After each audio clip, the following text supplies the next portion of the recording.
İkiüzlük, riyakarlıq, özünüzü gözə çəkmək, fəxr satmaq, cah cəlal dalınca olmaq, tərif təmcid dalınca olmaq. Doğrudan da bunlar insanın həyatının hər sahəsində görünür. Bunlar lap o məşhur, lap o tanınan oyunlardır ki, tiyatr salonuna dönmüş bu dünyada səhnəyə çıxıb. Və İsa elə bunun ziddinə durur və görürük ki, necə rahatca adam həm tarı ilə olan rabitəsində, həm də ayrı insanlarla olan rabitəsində bu oyunlara düşə bilər. İsa'nın dediyi bu sözlərə bir qulaq asın. Diqqət edin ki, yaxşı əməlləriniz insanlara özünüzü göstərmək üçün olmasın. Yoxsa göylərdə olan atanızın yanında əcriniz olmayacaq.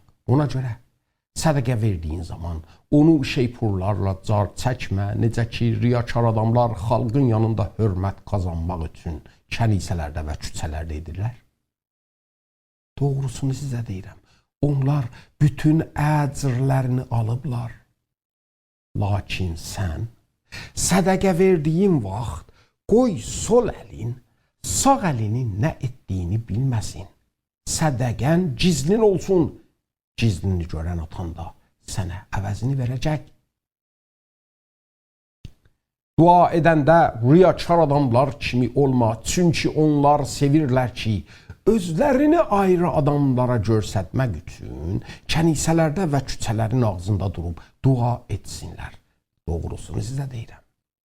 Onlar bütün əcrlərini alıblar. Lakin sən dua etdiyin vaxt öz otağına gir və qapını bağlayıb gizlində olan atana dua et. Gizlini görən atan da sənə əvəzini verəcək. Dua etdiyin vaxt bütpərəstlər kimi boş sözlər demə. Çünki onlar elə güman edirlər ki, sözlərinin çoxluğu ilə duaları eşidiləcək. Onlara oxşamayın. Çünki atanız sizin nələrə möhtac olduğunuzu siz ondan istəmədən bilir. Bunun üçün belə dua edin. Ey göylərdə olan atamız, sənin adın müqəddəs olsun.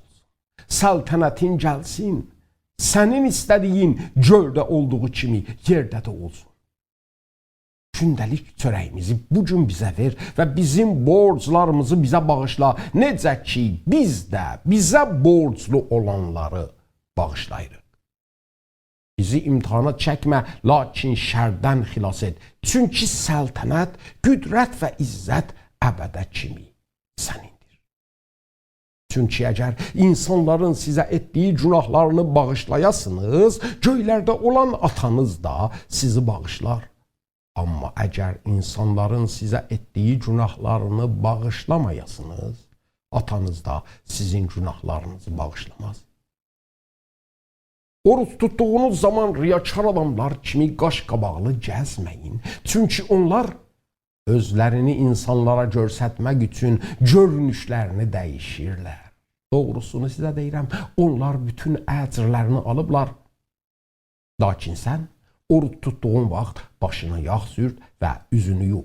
Elə ki, adamlara yox, gizlində olan atana oruclu görünəsən. Və gizlini görən atan da sənə əvəzini verəcək. İsa burada nə gözəl göstərir ki, insanlar bütün rabitələrində nə qədər azmış vəziyyətdədirlər. Dua etmək, oruç tutmaq, möhtaclara kömək etmək, gərçi çox əsil, çox düzgün əməllərdilər. Dua, baxın, Tanrının xidmətində təqdim olunur. Sədəqə başqa insanların xidmətində. Oruc da bu haqda bizi düzgün bir vəziyyətdə saxlar. Amma görürük ki, riyakarlıq necə onları səhv şeylərə çevirir. Elə bir fürsətə ki, onda insan ancaq öz fəxri dalıncadır. Ancaq istəyir ki, özünü gözlərə çəksin. Doğrudan da niyə belə edirik? Bu iki üzlüyün, bu riyakarlığın səbəbi nədir? Güman edirəm, əgər onun səbəbini tapsaq, ona əlac da tapacaq. Baxın, İsa sözün arasında buna da işarə edib deyir. Bunları onun üçün edirlər ki, ayrı insanlar onları görüb, onları tərif təmcid etsinlər. Riyakar adamların fikri bunda deyil ki, Tanrıya ya da ayrı insanlara xidmət etsinlər. Onlar ancaq öz fikirlərindədirlər. Əgər səbəb budur, o zaman əlac da bəllidir. Biz gərək o qədər Tanrı ilə məşğul olaq ki, artıq öz fikrimizə olmayaq. Əgər bu teatra çevrilmiş dünyada tamaşaçı dalındayıq, gərək bir düşünək. Hansı tamaşaçı mühümdür? İnsan, yayın ki, Tanrı. İnsanlar zahiri görürlər. Onun üçün də belə oyunlarla olar ki, onları aldadaq. Amma Tanrı zahiri yox, batini görür, içi görür, qəlbi görür. Tanrını aldatmaq mümkün deyil. Buna görə də lazımdır ki, kimlərin bizə tamaşaçı olduğunu diqqətlə seçək. Əgər insanları seçək, artıq İsa'ya doğru bir şəkildə peyrəv ola bilmərik. Tanrının ikiyüzlükdən, riyakarlıqdan acığı gəlir. O, sədaqəti sevən bir Tanrıdır. Bunun üçün də İsa buyurur, dua etdiyim vaxt bütpərəstlər kimi boş sözlər demə. Çünki onlar elə güman edirlər ki, sözlərinin çoxluğu ilə duaları eşidiləcək. İsa buyurur, onlara oxşamayın. Çünki atanız sizin nələrə möhtac olduğunuzu siz ondan istəmədən bilir. Və bizə doğru düzgün duanın modelini verir. Deyir, belə dua edin, ey göylərdə olan atamız, sənin adın müqəddəs olsun. Səltənətin gəlsin, sənin istədiyin göydə olduğu kimi yerdə də olsun. Gündəlik çörəyimizi bugün bizə ver və bizim borclarımızı bağışla, necə ki biz də bizə borclu olanları bağışlayırıq. Bizi imtihana çəkmə, lakin şərdən xilas et. Çünki səltənət, qüdrət və izzət əbədə kimi sənindir. Və arxasında İsa əlavə edir. Çünki əgər insanların sizə etdiyi günahlarını bağışlayasınız, göydə olan atanız da sizi bağışlar. Amma əgər insanların sizə etdiyi günahlarını bağışlamayasınız, atanız da sizin günahlarınızı bağışlamaz.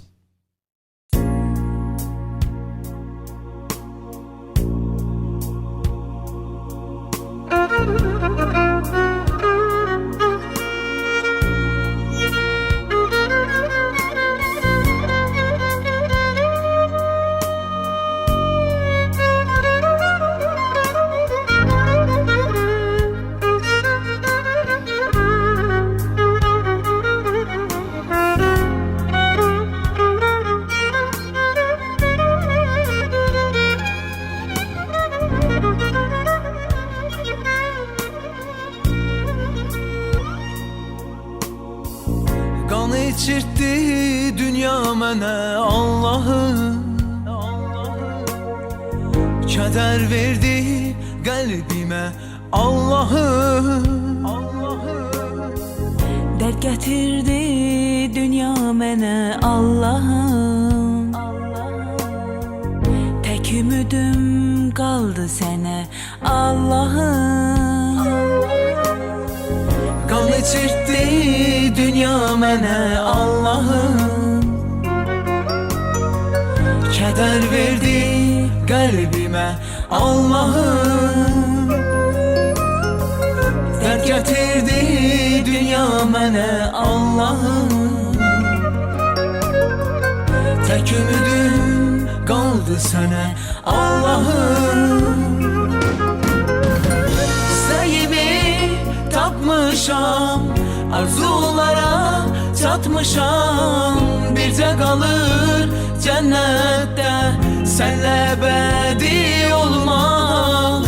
İstəyimi tapmışam, arzulara çatmışam. Bircə qalır cənnətdə sənlə əbədi olmaq.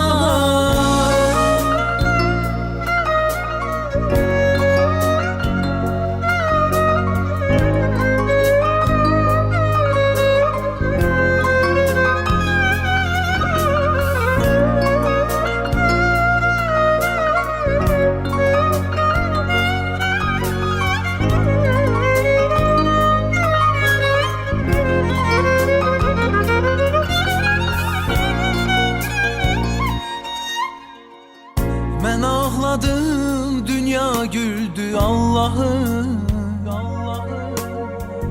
Arzularım bir an öldü Allahım. Gözüm yalnız seni gördü Allah'ım. Ruhum canım sana döndü Allah'ım. Yandı bağrım, döndü küle Allahım. Zulmeyledi dünya mənə Allahım. Benzemişəm solmuş güle Allahım. Ruhum canım sənə döndü Allahım. İstəyimi tapmışam, arzulara çatmışam. Bircə qalır cənnətdə sənlə əbədi olmaq. İstəyimi tapmışam, arzulara çatmışam. Bircə qalır cənnətdə sənlə əbədi olmaq. İstəyimi tapmışam, arzulara çatmışam. Bircə qalır cənnətdə sənlə əbədi olmaq. İstəyimi tapmışam, arzulara çatmışam. Bircə qalır cənnətdə sənlə əbədi olmaq. İstəyimi tapmışam, Arzulara çatmışam. bircə qalır cənnətdə Senle ebedi olmak. sənlə əbədi olmaq. Sənlə əbədi olmaq.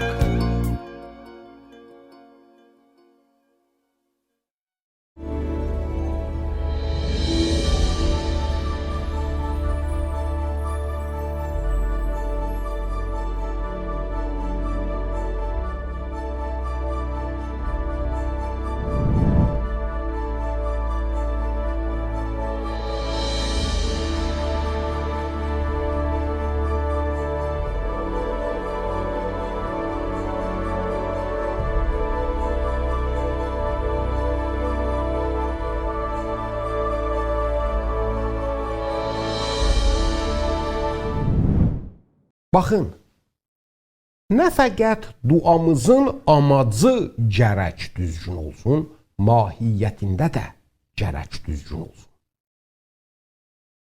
Dua, yəni Tanrı ilə olan həqiqi rabitəmizdə onunla həmsöhbət olmaq.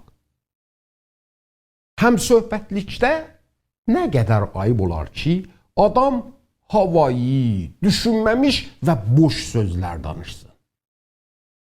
Əgər belə bir işi insanlarla olan söhbətlərimizdə edək, nə qədər ayıb olar? Bəs gör nə qədər Tanrı ilə olan söhbətlərimizdə. Çox təəssüf ki, insanlar səhv fikirlər ilə elə düşünürlər ki, sözlərin çoxluğu bais olur ki, Tanrı onların səslərini, onların dualarını eşitsin. İsa buyurur, onlar kimi olmayın. Məsihilərin inandıqları tarı belə deyil. O bir ata kimidir ki, övladlarının bütün ehtiyaclarını bilir, onlardan xəbəri var. Biz ehtiyaclarımızı onun huzurunda bəyan etməklə bu məqsəd dalınca deyilik ki, güya onu öz ehtiyaclarımızdan agah edirik, xəbərdar edirik və ona xatırladırıq ki, bizə olan vəzifəsini yerinə yetirsin. Xeyr, əsla, haşa. Biz bu işlə çalışırıq ki, özümüzü ona talib edək. İçimizdə, batinimizdə onu axtaraq. Biz bu işlə doğrusu özümüzüdür ki, daha çox agah edirik.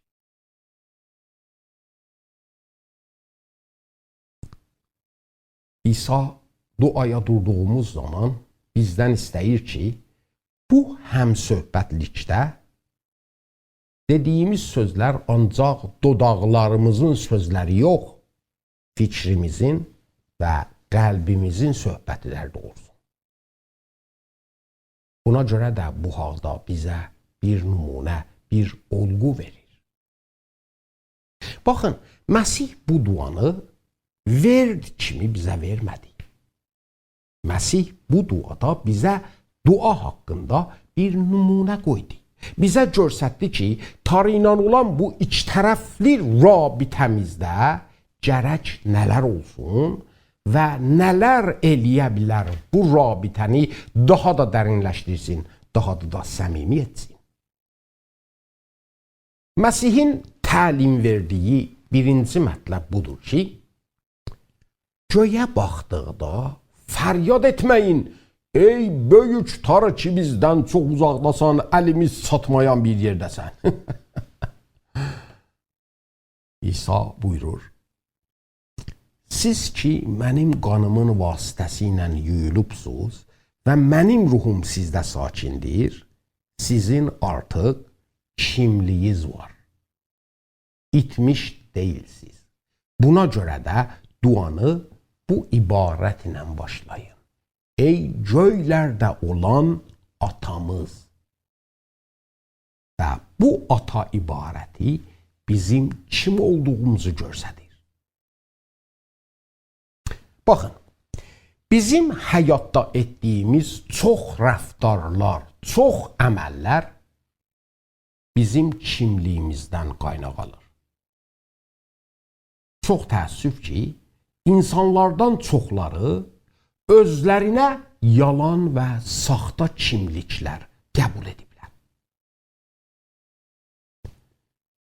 Əgər dəlixanaya bir baxasınız, orada adamlar görəcəksiniz ki, güman etdiyi kimliklərinə görə rəftar və əməl edirlər. Biri özünü, məsələn, Napoleon Bonaparte düşünür, onun kimi də rəftar edib, onun kimi də fərman verir. Əlbəttə ki, biz bunların saxta olduğunu bilirik. Buna görə də belə adamlara ciddi gözünə baxmırıq.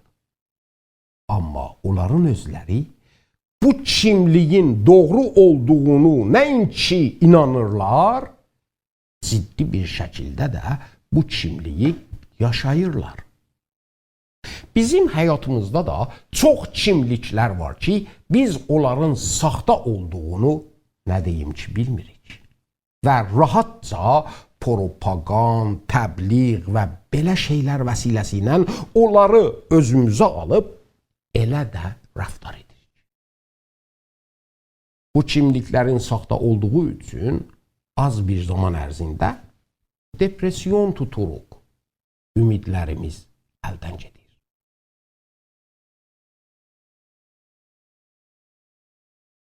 Məsih buyurur ki, dua etdiyiniz zaman, tarını atanız çağırdığınız zaman, gərək onun atanız olduğundan arxayın olasınız. Məsih buyurur ki, arxayın olun. Arxayın olun ki o sizin atanızdır. Məsih buyurur, belə bir kimlik gərçi sizə əvəzsiz və müftə başa gəlib, lakin tarı üçün böyük bir qiymətə başa gəlib. Tarı həmişə özünü insanlara ata görüb və görür də, tarı heç vaxt insanları öz övladı olmaqdan atmayıb ki, tarı daim çalışıb ki, övladlarına nicat versin. Bu övladlardır ki, həmişə tarının sinəsinə vurub onu rədd ediblər. Məsih buyurur, duaya durduğunuz zaman gərək o iki tərəfli rabitədə olmağınızdan arxayın olasınız və arxayınca biləsiniz ki, tarı sizin atanızdır. Bu arxayınlıq, əzizlərim, o zaman baş verər ki, İsa Məsihə olan iman vasitəsilə onun huzuruna gəlmiş olasınız. Məsih buyurur, yol, həqiqət və həyat mənəm. Mən vasitə olmadan heç kəs Tanrının huzuruna gələ bilməz. Atanın yanına ancaq İsa Məsihin vəsiləsi ilə gəlmək olar. Budur ki, mənə kimlik verir və duada durduğum zaman bilirəm ki, Tanrı mənim atamdır. Onu ata çağırdıqda, vücuduma düşən bütün qorxular, bütün dəhşətlər aradan gedir. Çünki o mənim atamdır. Aya, atanızın huzurunda olanda ondan qorxursunuz? Aya, atanızla danışmaqdan qorxursunuz? Əlbəttə ki, yox. Buna görə İsa Məsih buyurur, sizin kim olduğunuz mühümdür. Tanrı ilə iki tərəfli rabitədə olan vaxt kim olduğunuzu yaddan çıxarmayın. Bir atanız olduğu üçün də siz bütün imanlılar, bacılar və qardaşlarsınız. Beləcə duada durduğumuz zaman Tanrını ata adı ilə çağırdığımız zaman kimliyimizə işarə edirik. Tanrının bizimlə nə rabitədə olduğuna işarə edirik. Və həm də buna ki, bir-birimizlə nə rabitədəyiz. Biz bacılar və qardaşlarıq.